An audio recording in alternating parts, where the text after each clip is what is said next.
السلام علیکم ناظرین، میں اس وقت نیپال میں موجود ہوں اور نیپال میں جس جگہ میں بیٹھا ہوں یہ یہاں کے بادشاہ کا محل تھا اور یہ تقریباً 200 سال سے زیادہ پرانا ہے، لیکن اب یہ پبلک پراپرٹی ہے۔ یہاں پر ایک ریسٹورنٹ کھلا ہوا ہے۔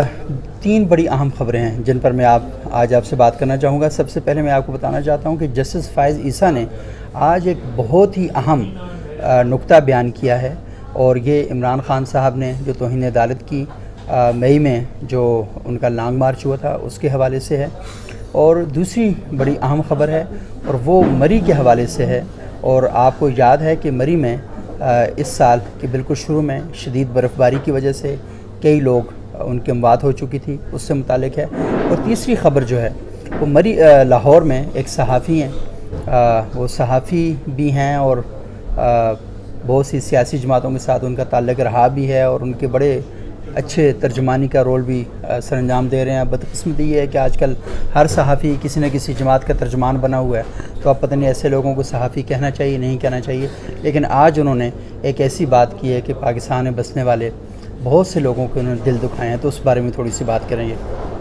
تو سب سے پہلی بات جو میں کرنا چاہوں گا کہ جسٹس فائز عیسیٰ نے آج عمران خان صاحب کے دھرنے کے حوالے سے جو سماعت ہوئی اس میں گفتگو کرتے ہوئے انہوں نے کہا، اپنے جو کامنٹس دیے تو اس میں انہوں نے کہا کہ دھرنوں کی وجہ سے بہت زیادہ لوگوں کا نقصان ہوتا ہے، لوگوں کی املاک کا نقصان ہوتا ہے، اور آپ کے علم میں ہے کہ کئی لوگوں کی جو جانیں ہیں وہ چلی گئی ہیں، ایمبولینسوں کو راستہ نہیں مل سکا جس سے لوگوں کی اموات واقع ہوئی ہیں۔ تو اس پر جو ایسن بہون صاحب ہیں انہوں نے کہا کہ دیکھیں جی احتجاج میں اس طرح ہوتا رہتا ہے، تو آگے سے جسٹس فائز عیسیٰ نے کہا کہ ایسا نہیں ہونا چاہیے، یہ قانون کا معاملہ ہے۔ تو انتہائی دکھ اور افسوس کی بات ہے کہ لوگوں کی جانیں چلی جاتی ہیں اور پاکستان کی عدالتوں میں وکیل کھڑے ہو کر کہتے ہیں کہ احتجاج میں تو ایسا ہوتا ہے۔ تو میرا خیال یہ ہے کہ انتہائی شرم کی بات ہے اور انتہائی دکھ اور افسوس کی بات ہے کہ عوام کے حقوق کے لیے عوام کے حقوق کا چولا پہن کر لوگ عوام کے حقوق کو سب سے زیادہ پامال کرتے ہیں۔ مجھے بتائیں کہ آج تک پاکستان میں جتنے بھی احتجاج ہوئے ہیں، کبھی آرمی چیف کا راستہ بند کیا گیا ہو، کبھی چیف جسٹس کا راستہ بند کیا گیا ہو، کبھی وزیر اعظم کا راستہ بند ہوا ہو، کبھی صدر پاکستان کا راستہ بند ہوا ہو، راستہ ہمیشہ لوگوں کا بند کیا جاتا ہے، شہریوں کا بند کیا جاتا ہے، بچے تعلیم سے دور ہو جاتے ہیں، ایمبولینسوں کے راستے رک جاتے ہیں، ہمیشہ پرابلم ہوتا ہے۔ محترمہ بینظیر بھٹو کا جنازہ ہو، خادم حسین رضوی صاحب کے جو دھرنے ہوں، یا اور مذہبی جماعتوں کے مولانا فضل الرحمان کے احتجاج ہوں، مسلم لیگ نون کے ہوں یا پیپلز پارٹی کے ہوں، تو تکلیف ہمیشہ شہریوں کو ہی ہوتی ہے، لوگوں کے لیے پرابلم ہی کریٹ ہوتے ہیں، کبھی بھی ان لوگوں کے لیے کبھی کوئی مسئلہ نہیں رہا۔ مجھے یاد ہے کہ میرے بچپن میں ایک دفعہ ایک مذہبی جماعت کے سربراہ کا قتل ہو گیا لاہور میں، تو ایبٹ آباد میں بھی مظاہرے ہو رہے تھے، سڑک ساری بلاک تھی۔ ایبٹ آباد میں شاہراہ ریشم کو اگر بلاک کر دیا جائے تو اس کا مطلب یہ ہے کہ خنجراب بائی پاس تک اور اس وقت حسن عبدال تک جو سڑک تھی وہ بلاک تھی۔ 97 کی بات ہے۔ تو میں نے دیکھا کہ کافی دیر ہو چکی تھی، 2-3 گھنٹے گزر چکے اور سڑک بند تھی،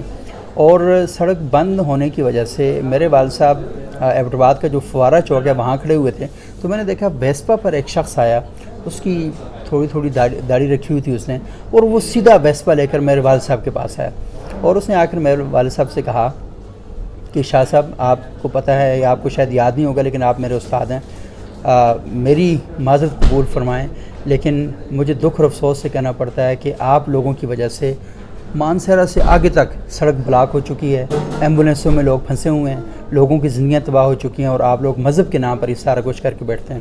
اچھا، والد صاحب نے کچھ بھی نہیں کہا، خاموش ہو گئے، لیکن وہ گئے اسٹیج پر اور جا کے لوگوں سے کہا کہ پلیز اس کو آپ ختم کر دیں، بہت ہو چکا ہے، احتجاج کرنے کا بھی ایک طریقہ ہوتا ہے، اور کیا یہ راولپنڈی سے پورے ملک سے آنے والے لوگوں نے یا ادھر جانے والے لوگوں نے یہ قتل کیا ہے کہ آپ نے ان کا راستہ بند کیا ہوا ہے؟ وہ دن اور آج کے دن میں نے کبھی بھی کسی بھی صورت میں کسی نے سڑک بند کی، میرے نزدیک اس سے بڑا فاسق اور فاجر کوئی نہیں ہے، اس سے بڑا شیطان صفت آدمی کوئی نہیں ہے جو لوگوں کے راستے بند کرتا ہے۔ اور رسول اللہ صلی اللہ علیہ وسلم نے فرمایا تھا کہ ایمان کی 72 علامتیں ہیں، اور سب سے جو آخری علامت ہے وہ راستہ بند کرنا ہے، اور اگر آپ اس کو مفہوم مخالف میں پڑھیں، الٹا کے پڑھیں، تو کفر کی 72 علامتیں بنتی ہیں، اور جو سب سے پہلی علامت بنتی ہے وہ لوگوں کے راستے بند کرنا بنتی ہے۔ اور رسول اللہ صلی اللہ علیہ وسلم نے تو جگہ جگہ پر یہ ارشاد فرمایا کہ لوگوں کا راستہ مت بند کرو، راستے میں بیٹھنے سے ممانعت فرمائی ہے، لیکن ہمارے لوگ مذہب کے نام پر سارا کچھ کرتے ہیں، عوام کے حقوق کے نام پر سارا کچھ کرتے ہیں، اور عوام کو تکلیف دے کر کرتے ہیں، تو یہ انتہائی شرم کی بات ہے۔ اور جسٹس قاضی فیاض عیسی صاحب نے جو بات کہی ہے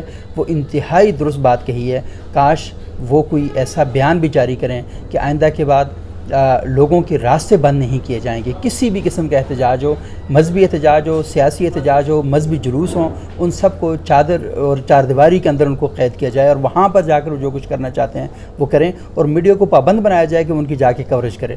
دوسری بات آج مری کے حوالے سے کی ہے کہ آپ کو معلوم ہے کہ جنوری اور فیبرری میں بہت زیادہ لوگوں کی قیمتی جانیں ضائع ہو گئی تھیں. وہ حادثات جب ہوئے، برف باری تھی اور لوگوں کی گاڑیوں میں گیس بھر گئی اور راستے سارے بند تھے، اور مری کے لوگوں کے بارے میں کچھ شکایات آئی تھیں کہ جنہوں نے وہاں پر، سارے لوگ تو خیر ایسے نہیں ہوتے، کچھ لوگ ہوتے ہیں جو سب کو ان کا نام بھی خراب کرتے ہیں. تو وہاں پر ایک ایسی صورتحال پیش آئی. تو جو Lahore high court Rawalpindi bench کے جو جسٹس عبدالعزیز صاحب ہیں، انہوں نے آج کیا شاندار ڈیسیژن دیا ہے، اللہ کرے کہ اس پر عمل بھی ہو. اور انہوں نے بڑا کلیئر کٹ اور واضح انداز میں یہ بات کہی ہے کہ وہاں پر جو تجاوزات ہیں مری میں ختم کیے جائیں، اور اس کے علاوہ جو درختوں کی کٹائی اس پر پابندی لگائی جائے، جو تعمیرات ہو رہی ہیں ان کو پابندی لگا دی ہے. کیونکہ مری کو آپ نے بالکل پنڈی اور لاہور بنا دیا ہے. مری اس لیے تھوڑی ہے کہ وہاں پر کنسٹرکشن کے کنکریٹ کے پہاڑ کھڑے کر دیے جائیں، اور آپ نے مری کا حسن تباہ و برباد کر کے رکھ دیا ہے. اور مری میں ایسے درخت لگے ہوتے تھے جن سے بارشیں آتی تھیں. آپ کو معلوم ہے کہ ہم نے پورے ملک میں ماحول کا ستیہ ناش کر دیا ہے، اور بارشوں کا جو مزاج ہے وہ سارے کا سارا ہم نے بدل کے رکھ دیا. اور ایک عرصے سے سب لوگ چیخ رہے ہیں، پاکستان کا میڈیا چیخ رہا ہے، لیکن کسی کے کانوں پر جوں تک نہیں رینگتی. کیونکہ بڑی بڑی ہاؤسنگ سوسائٹیاں بنانے والے جو ہیں ان کے حکمرانوں کے ساتھ تعلقات ہیں، ان کے عدلیہ کے ساتھ تعلقات ہیں، ان کے اسٹیبلشمنٹ کے ساتھ تعلقات ہیں، جس کی وجہ سے پاکستان میں ماحول کا ستیہ ناش ہو چکا ہے، اور ہر شہر جو ہے وہ تباہی کا، بربادی کا ایک منظر پیش کرتا ہوا دکھائی دیتا ہے. لیکن بہرحال یہ بہت ہی زبردست فیصلہ ہے. سوسائٹی کو کھڑا ہونا چاہیے اور اپنے حق کے لیے آواز بلند کرنی چاہیے. آخری جو بات ہے وہ میں کرنا چاہوں گا کہ لاہور کے ایک صحافی ہیں، میں ان کا نام نہیں لیتا، ان کی ٹویٹ آپ اسکرین کے اوپر دیکھ رہے ہیں. تو اس میں انہوں نے یہ بات کہی ہے کہ پورے پاکستان سے جو مفت خورے ہیں وہ پنجاب میں آ گئے ہیں، اور پنجاب میں آ کے یونیورسٹیوں کے اندر بیٹھے ہوئے ہیں، اور وہ ریپ کیسز میں بھی، انہوں نے کہا ساری سرکاری یونیورسٹیوں کے اندر ایسے ہی ہے، اور ریپ کیسز میں بھی ملوث ہیں. اور اس کے علاوہ وی سیز کو جو ہیں وہ کیا کہتے ہیں، گھراؤ کر دیتے ہیں، پرابلم کریٹ کرتے ہیں. عین ممکن ہے کہ کچھ اکا دکا واقعات درست بھی ہوں، لیکن جس طریقے سے انہوں نے ریسزم کو فروغ دیا ہے، ایک نسلی تعصب کی بات کی ہے، تو انتہائی شرمناک بات ہے. مجھے بتائیں کہ یہ جو خیبر پختونخوا سے جو تربیلا ڈیم سے بجلی آتی ہے، تو آپ یہ کہہ رہے ہیں کہ ان لوگوں کو باہر نکال دیا جائے، تو وہ جو بجلی آتی ہے اسے واپس کر دیں. اور اس کے علاوہ جو گلگت بلتستان سے پانی آ رہا ہے اسے بھی بند کر دیں. اس کے علاوہ جو بلوچستان سے گیس آ رہی ہے اسے بھی آپ بند کر لیں. شرم آنی چاہیے. آپ اپنے آپ کو صحافی کہتے ہیں اور صحافت کا چولا آپ نے پہنا ہوا ہے، اور اس قسم کی باتیں کرتے ہیں. اور اکثر اوقات میں نے دیکھا ہے کہ ان کی باتوں میں بہت زیادہ تعصب ہوتا ہے، اور بہت ہی زیادہ وہ جو اعتدال ہے نا، کیونکہ عمر کے ساتھ بندے میں اعتدال آتا ہے، ان کی عمر بڑھتی جا رہی ہے اور اعتدال ان کے اندر سے کم ہوتا جا رہا ہے. وہ بڑا احترام کا تعلق ہے میرا ان کے ساتھ، لیکن یہ نہیں کہ مجھے بہت ہی دکھ ہوا جس طریقے سے انہوں نے اس ریسزم کو ہوا دی ہے. گزشتہ دنوں میں نے ایک چھوٹی سی بات کر دی تھی جس میں کہا تھا کہ پنجاب سے علماء آتے ہیں اور علماء کے خیبر پختونخوا کے کچھ علاقوں میں فرقہ وارانہ فسادات پیدا کرتے ہیں. تو میں نے یہ جو بات کی اس کا مطلب یہ تھوڑی تھا کہ سارے علماء کے بارے میں بات کر رہا ہوں.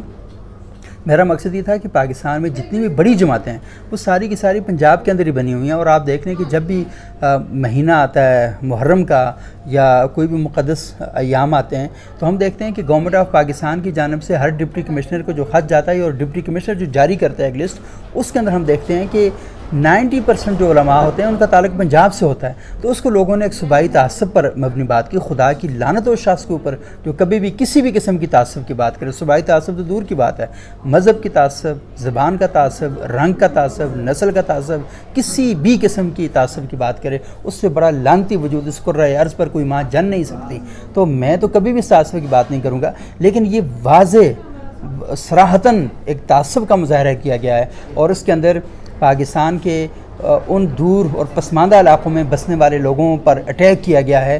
جن کے حقوق ہم پامال کر رہے ہیں 75 سالوں سے، جن کے ساتھ ہم ظلم اور زیادتیاں کر رہے ہیں. اور آج پنجاب سے ایک صحافی اٹھتا ہے اور اٹھ کر اس قسم کی بات کرتا ہے. اور مجھے پتہ ہے کہ